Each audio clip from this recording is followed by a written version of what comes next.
Welcome to study IQ. Government jobs और higher education institutes में reservation होती है। एससी और एसटी की जो रिजर्वेशन है वो उनकी पॉपुलेशन के प्रोपोर्शन में है, यानी कि भारत की पॉपुलेशन में जितने एसटी हैं उसी प्रोपोर्शन में उनके लिए सीट्स रिजर्व्ड हैं, और भारत की पॉपुलेशन में जितने एससी हैं उसी प्रोपोर्शन में उनके लिए सीट्स रिजर्व्ड हैं। सीट रिजर्वेशन में एक और कैटेगरी होती है अदर बैकवर्ड कास्ट, ओबीसी की कैटेगरी। लेकिन ओबीसी भारत की पॉपुलेशन में अप्रोक्सीमेटली, एग्जैक्ट डेटा किसी के पास अवेलेबल नहीं है, 50% से भी अधिक है, लेकिन उनके लिए जो रिजर्वेशन है वो होती है 27%। इसके साथ साथ भारत में जो ओबीसी कास्ट है, जो सेंट्रल लिस्ट है, उसमें 2600 से भी ज्यादा ओबीसी कास्ट लिस्टेड है। और डेटा कहता है कि जो रिजर्वेशंस का जो फायदा है वो कुछ 1/3 कास्ट ही बेसिकली सारी की सारी ले जाती है। इसके लिए सरकार कोशिश कर रही है कि ओबीसी रिजर्वेशन के अंदर ओबीसी सब कैटेगराइजेशन कर दी जाए, यानी कि जो ओबीसी कास्ट है उनके अंदर जो और बहुत उनसे ज्यादा पिछड़ी हुई कास्ट है उनको अलग अलग कैटेगराइज कर दिया जाए, यानी कि कुछ बहुत पिछड़ी जाति हो और कुछ पिछड़ी जाति परंतु रिलेटिवली बेटर ऑफ, और उसके हिसाब से जो 27% की जो रिजर्वेशन है अलग अलग सब कैटेगराइजेशन में बांट दी जाए। आज हम इसके बारे में बात करते हैं। Justice Rohini commission, basically Bharat सरकार ने एक कमीशन बनाया है, ठीक है, जिसका नाम है जस्टिस रोहिणी कमीशन। एक एमसीक्यू क्वेश्चन है, ये इस साल पूछा जा सकता है कई सारे एग्जाम्स में कि which commission is working on the subcategorization of OBC. Justice Rohini commission, उसको बेसिकली अभी एक्सटेंशन मिली है। ये 2017 में बनाया गया था। आशा थी कि 3 से 6 महीने के अंदर अंदर रिपोर्ट दे देगा, परंतु समय से समय इसको एक्सटेंशन मिल रही है। बेसिकली 10वीं एक्सटेंशन हो गई है, परंतु ऐसा लग रहा है कि इन्होंने अपना काम फाइनल कर दिया है। इनकी रिपोर्ट अभी नहीं आई है, परंतु जो इंफॉर्मेशन मिली है उसके हिसाब से इन्होंने ओबीसी को सब कैटेगराइज किया है कि ओबीसी की जो रिजर्वेशन है उसको बांट दिया जाए। फर्स्ट कैटेगरी 2%, सेकंड 6%, तीसरी 9% और चौथी 10%। मतलब कि जो जितनी भी ओबीसीज हैं, जैसे कि 2600 सेंट्रल लिस्ट में ओबीसी हैं, उनको सबको अलग अलग कैटेगरी में रख दिया गया। तो फर्स्ट कैटेगरी में कुछ ओबीसी होंगे, उनके लिए सीट्स रिजर्व होंगी 2%। जो सेकंड कैटेगरी में होंगे उनके लिए 6% रिजर्व होंगी, 9-10 इस प्रकार से। सब कैटेगराइजेशन सवाल यह है कि बेसिकली कई सालों से ऐसा देखा जा रहा है कि जो ओबीसी कम्युनिटीज की जो एफ्लुएंट कम्युनिटीज हैं, बेसिकली कुछ 100 के करीब लगा लीजिए, 2600 में से सिर्फ 100 वो सारा का सारा फायदा ले जाती हैं। 27% जो भी ओबीसी रिजर्वेशन मिलती है जॉब्स में भी और जो हायर एजुकेशन इंस्टीट्यूट्स हैं उनमें भी।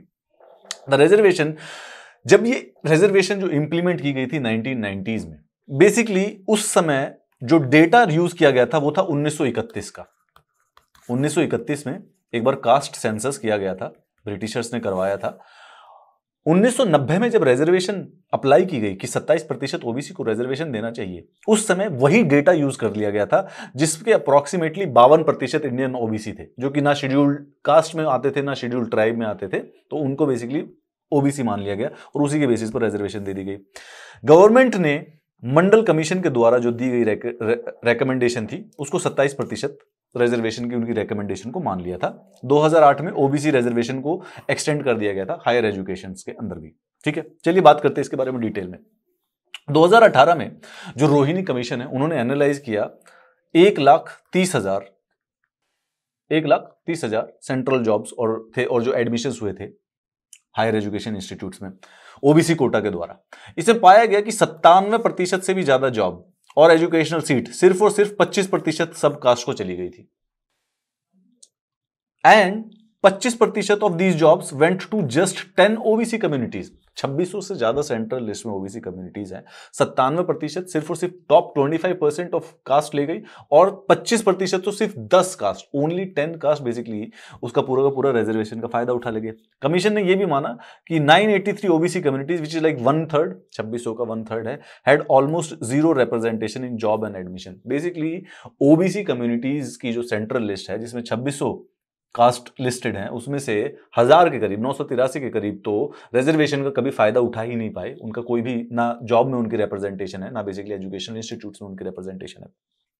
अब सवाल यह है कि जो ये सब कैटेगराइजेशन है इसका जो प्रोसेस है वो कंप्लीटली मीनिंगलेस होगा अगर डेटा ही नहीं होगा। अभी जैसा कि मैंने बताया कि जो भी ओबीसी का डेटा है वो इंडिया में एग्जिस्ट नहीं करता है। जब भी ओबीसी के बारे में बात होती है जो डेटा है वो 1931 का है, विच इज लाइक अप्रोक्सीमेटली उसको 90 साल हो चुके हैं। वो काफी पुराना डेटा है, उसकी रिलायबिलिटी भी इस समय पूरी की पूरी एक्सेसिबल नहीं है। हेंस दिस सब कैटेगराइजेशन जो कि जस्टिस रोहिणी कमीशन के द्वारा किया जा रहा है या किया जाएगा, वो मीनिंगलेस है until unless we have the data.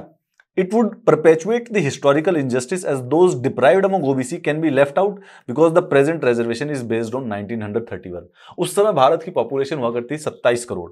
अब बेसिकली भारत की पॉपुलेशन हो गई 127 करोड़ से भी ज्यादा, 100 करोड़ से भी ज्यादा लोग ऐड हो चुके हैं। तो बेसिकली ये सब कैटेगराइजेशन किस बेसिस पर की जा रही है? जब 1931 में हुआ था उस समय तो बांग्लादेश और पाकिस्तान भी बेसिकली इंक्लूडेड था, और ज्यादा डेटा के अंदर प्रॉब्लम आ गई। प्रेसिडेंट रामनाथ कोविंद ने 5 मेंबर कमीशन, जो कि दिल्ली हाई कोर्ट के फॉर्मर जज जस्टिस रोहिणी के द्वारा हेड है, अंडर आर्टिकल नंबर 340। बेसिकली अनुच्छेद नंबर 340 में लिखा गया है कि प्रेसिडेंट जो बैकवर्ड कास्ट है उनके वेलफेयर के लिए कोई कमीशन बनवा सकता है, तो उसके लिए बनाया गया है जस्टिस रोहिणी कमीशन। इस कमीशन के 3 काम थे: to examine and the extent of inequitable distribution benefit of reservation among various caste and communities, जो कि ओबीसी लिस्ट में आते हैं, कि बेसिकली जो ये रिजर्वेशन का फायदा है इसकी इनइक्विटेबिलिटी कितनी है, अलग अलग कास्ट में सही वो फायदा पहुंच रहा है या नहीं पहुंच रहा है। To work out a mechanism, criteria and parameters for actual sub categorisation, इनको इस बात का मैंडेट दिया गया था कि आप सब कैटेगराइजेशन कीजिए ओबीसी की, अपने तरीके से वो क्राइटेरिया डिसाइड कीजिए, मैकेनिज्म डिसाइड कीजिए, वो पैरामीटर्स डिसाइड कीजिए कि किस बेसिस पर सब कैटेगराइजेशन की जाएगी। And bringing order to the central list of OBC by removing any repetition, और जो सेंट्रल लिस्ट थी अगर उसमें किसी प्रकार की कोई रिपीटिशंस भी है उनको हटा दिया जाए। ये मैंडेट के बाद अदर बैकवर्ड क्लास को एक बार समझ लेते हैं। Other backward class is a collective term which is used by government of India to classify caste which are educationally or socially disadvantaged. जो कास्ट बेसिकली सोशली और एजुकेशनली डिसएडवांटेज्ड हैं उनको collectively basically OBC कह दिया जाता है। कई official classification है, एक तो जनरल क्लास की होती है, शेड्यूल कास्ट की होती है, शेड्यूल ट्राइब्स की होती है। OBC were found to comprise 52% of the country's population by the Mandal commission report of 1980। Mandal commission भी एक अदर बैकवर्ड कास्ट के वेलफेयर के लिए बनाया है कमीशन था। तो 1980 में उन्होंने रिपोर्ट दी। 1980 में जब उन्होंने रिपोर्ट दी तो उन्होंने पाया कि भारत की 52% जनता ओबीसी है, अदर बैकवर्ड कास्ट है। ये जो 52% था, ये हमने मंडल कमीशन ने डेटा लिया था 1931 वाले सेंसस से, क्योंकि उसके बाद से कास्ट सेंसस नहीं किया गया था। उसके बेसिस पर मंडल कमीशन ने रेकमेंड किया कि इन अदर बैकवर्ड कास्ट को रिजर्वेशन देनी चाहिए 27% भारतीय गवर्नमेंट जॉब्स में। वो 1990 के बाद मंडल कमीशन की रेकमेंडेशन के बाद 1992 में ओबीसी रिजर्वेशंस को गवर्नमेंट जॉब्स में इंक्लूड किया गया, और 2008 में इस रिजर्वेशन को एजुकेशनल इंस्टीट्यूट्स में भी एक्सटेंड कर दिया गया। There is a substantial debate over the exact number of OBC. इस बात पे डिबेट है क्योंकि डेटा ही नहीं है पिछले 90 सालों से। It is generally estimated to be sizeable, many believe it is higher than the figures quoted by either the Mandal commission और नेशनल सैंपल सर्वे। कुछ लोग मानते हैं कि ये 52% से भी बहुत ज्यादा है। अब ये बात है कि जो ये जस्टिस रोहिणी कमीशन में जो परसेंटेज है कि अलग अलग कैटेगरी बनाई जाएगी, 2%, 6%, 10% और 9% की 4 कैटेगरी होगी सब कैटेगराइजेशन में। इस क्या तरीका अपनाया गया है इन परसेंटेज पर अराइव करने के लिए? क्योंकि रिजर्वेशन कोटाज, अब सवाल क्या बनता है? सवाल यह है कि रिजर्वेशन कोटाज जो है वो बेसिकली प्रोपोर्शनल होने चाहिए। बेसिकली आइडिया ये है, हमारे यहां पर एक एससी का है, एक एसटी का है। तो भारत की जो पूरी पॉपुलेशन है उसका 8% एसटी है, 16% अप्रोक्सीमेटली है ये एससी है। उसी बेसिस पर इनकी जो गवर्नमेंट जॉब्स और हायर एजुकेशनल इंस्टीट्यूट्स है उसमें रिजर्वेशन है। Hence the key here is that कि जो ओबीसी है उनमें भी जो रिजर्वेशन है वो बेसिकली प्रोपोर्शनल होनी चाहिए। परंतु अगर पॉपुलेशन नंबर्स नहीं है, एससी और एसटी की काउंटिंग होती है सेंसस के द्वारा, लेकिन ओबीसी अदर बैकवर्ड कास्ट की काउंटिंग नहीं होती है। अगर नंबर्स नहीं है पॉपुलेशन के, क्योंकि लास्ट डेटा 1931 का है, तो फिर बेसिकली इस पर्पस पे पहुंचा कैसे जाएगा, वो परसेंटेज कैसे डिसाइड की जाएगी? Dictum of proportional representation has been followed in the schedule caste and the schedule tribe.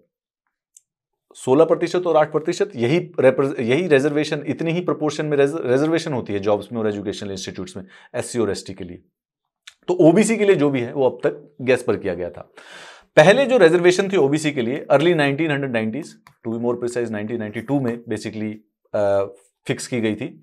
27% पे फिक्स की गई थी। क्योंकि सेकंड बैकवर्ड क्लासेस कमीशन, जिसको पॉपुलरली कहा जाता है मंडल कमीशन, उन्होंने डिसाइड किया कि अदर बैकवर्ड कास्ट को अगर वेलफेयर करना है तो उनको गवर्नमेंट जॉब्स में 27% का रिजर्वेशन देना चाहिए। उन्होंने किया था 1931 के सेंसस के बाद, और उनके अंदाजे से हिसाब से 52% जो लोग थे। अगेन वो 1980 में जजमेंट दे रहे थे, वो भी 50 साल पुराने डेटा के ऊपर, और 1980 के बाद भी 40 साल बीत चुके हैं। अब जस्टिस रोहिणी कमीशन उन्हीं ओबीसी को सब कैटेगराइज कर रही है, परंतु एग्जैक्ट डेटा अवेलेबल नहीं है, तो कुछ गेस्टिमेट इन्वॉल्व होगा। इसी बेसिस पर कुछ एक्सपर्ट्स कह रहे हैं कि how is it possible.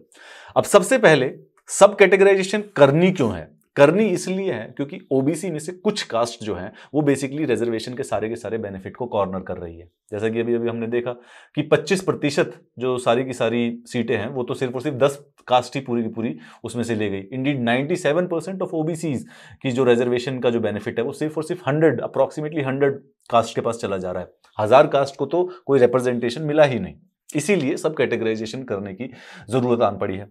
However, this fact can be properly established if we know the population of the caste that is benefiting disproportionately. लेकिन ये भी तभी फायदा होगा जब एक्चुअली में हमें पता हो कि डिस्प्रपोर्शनलिटी कौन फायदा कर रहा है। The sub categorization will lead to beneficial results, but अगर हमारे पास सही डेटा अवेलेबल हो ओबीसीज का, ताकि ओबीसी कोटा उनकी पॉपुलेशन के प्रोपोर्शन में दिया जा सके। दूसरा, हमें यह भी इंश्योर करना पड़ेगा कि OBC reservations are implemented properly at all level. अगर कई जगहों पर ढंग से अगर इंप्लाई नहीं होगा तो फिर बेसिकली सब कैटेगराइजेशन करने का कोई फायदा भी नहीं होगा। 3, increase the number of jobs available to people in the public sector. Public sectors में जॉब बढ़ाने के लिए भी जरूरत पड़ेगी, क्योंकि प्राइवेट सेक्टर में रिजर्वेशन होता नहीं है। तो अगर जॉब्स पब्लिक सेक्टर में कम होती रही तो बेसिकली फिर रिजर्वेशन का कोई स्पेसिफिकली फायदा हो भी नहीं पाएगा।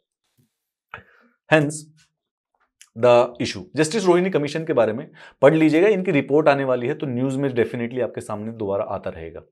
The thing which you need to know about is justice Rohini commission एक कमीशन है, 5 लोगों का कमीशन है जिनको हेड करते हैं जस्टिस रोहिणी। वो ओबीसी की जो रिजर्वेशन है उसके अंदर सब कैटेगराइजेशन इंक्लूड करेंगे। क्यों? क्योंकि ओबीसी की सब कैटेगराइजेशन इसलिए हो रही है क्योंकि जो रिजर्वेशन का जो बेनिफिट है वो कुछ कास्ट ही मिलकर लिए जा रही हैं। तो इसलिए जो ज्यादा बैकवर्ड कास्ट है उनके लिए थोड़ा सा अलग रिजर्वेशन रखा जाएगा, जो थोड़ी सी वेल टू डू कास्ट है उनके लिए बेसिकली रिलेटिवली जो वेल टू डू है उनके लिए बेसिकली एक अलग परसेंटेज रख दी जाएगी। दो ये इशू जो है अभी रेगुलरली आपके आने वाले करंट अफेयर्स में रेगुलरली फीचर होता रहेगा। अगर आपको इन क्लासेस का कभी भी पीडीएफ की जरूरत पड़े तो आप मुझे मेरे टेलीग्राम ग्रुप t.me/ मेरा नाम आप लिख दीजिएगा अमित किल्होर, इस टेलीग्राम चैनल पर आप मुझे ज्वाइन कर सकते हैं। अगर आपको मेरे करंट अफेयर्स से रिलेटेड कोई कंफ्यूजन हो, कोई डाउट आए, कोई क्वेश्चन आए, या आप मुझसे कोई और किसी प्रकार की कोई कॉन्वर्सेशन करना चाहते हैं तो अमित किल्होर के नाम से ही मैं सोशल मीडिया पर अवेलेबल हूँ। You can find me on social media and can DM me. Have a nice day.